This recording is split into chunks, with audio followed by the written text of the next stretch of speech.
உங்கள் வீட்டில் மேகி செஞ்சு மிச்சமாக இருக்கா, அப்போ கடையில் ஒரு 2 முட்டை மட்டும் வாங்கி நான் சொன்ன இந்த டிஷ்ஷை செஞ்சு பாருங்கள். இது பிரேக்ஃபாஸ்ட்டுக்கு ரொம்பவே நல்ல ஈஸியான ஃபுட் டிஷ்ஷாக இருக்கும். ஈஸியாக செஞ்சு முடிச்சிடலாம். ஒரு 2 மினிட்ஸ் தான், 2 நிமிஷம் தான் ஆகும். இது நைட்டு டின்னரில் கூட நீங்கள் செஞ்சு சாப்பிடலாம்.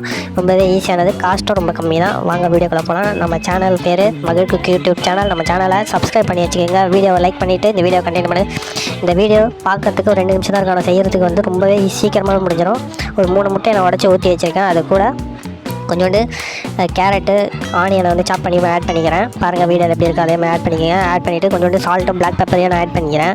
நம்ம சேனலை புதுசாக பார்க்குறவங்க சப்ஸ்கிரைப் பண்ணி வச்சுக்கோங்க. நம்ம 50 சப்ஸ்கிரைபர்ஸ் ரீச் பண்ணிட்டோம். இது இன்னும் அதிகமாக வேகமாக வளரணுன்றதுக்காக கொஞ்சம் சப்போர்ட் பண்ணுங்கள். இப்போ நம்ம இதெல்லாம் மிக்ஸ் பண்ணிவிட்டோம். இப்போ ஒரு பேனை வந்து நம்ம வச்சுக்கலாம் ஸ்டவ்வில். இப்போ அதில் வந்து கொஞ்சம் பட்டர் ஆட் பண்ணிவிட்டு மிக்ஸ் பண்ணிக்கலாம். தவா ஃபுல்லாக மிக்ஸ் பண்ணி விட்டுக்கலாம். இப்போ கொஞ்சோட ஆலிவ் ஆயில் ஆட் பண்ணிக்கலாம். ஆலிவ் ஆயில் இல்லைனா நீங்கள் வீட்டில் யூஸ் பண்ணுற ஆயிலை கூட யூஸ் பண்ணிக்கலாம். இப்போ நம்ம பீட் பண்ணி வச்சுருக்கோம் இல்லையா எக்கு, அந்த எக்கு இதில் வந்து ஊற்றிக்கலாம். ஊற்றி கொஞ்சம் அப்படியே விட்டுருங்க, கொஞ்சம் குக் ஆகட்டும்.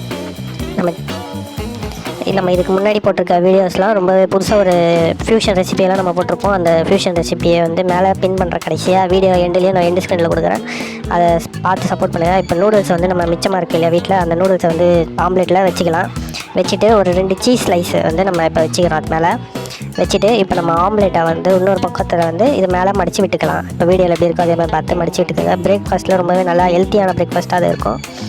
நூடுல்ஸ் பார்த்தீங்கன்னா மைதாவில் பண்ண நூடுல்ஸ் கிடையாது, இது கொஞ்சம் மில்லட்ஸில் பண்ண நூடுல்ஸு தான்.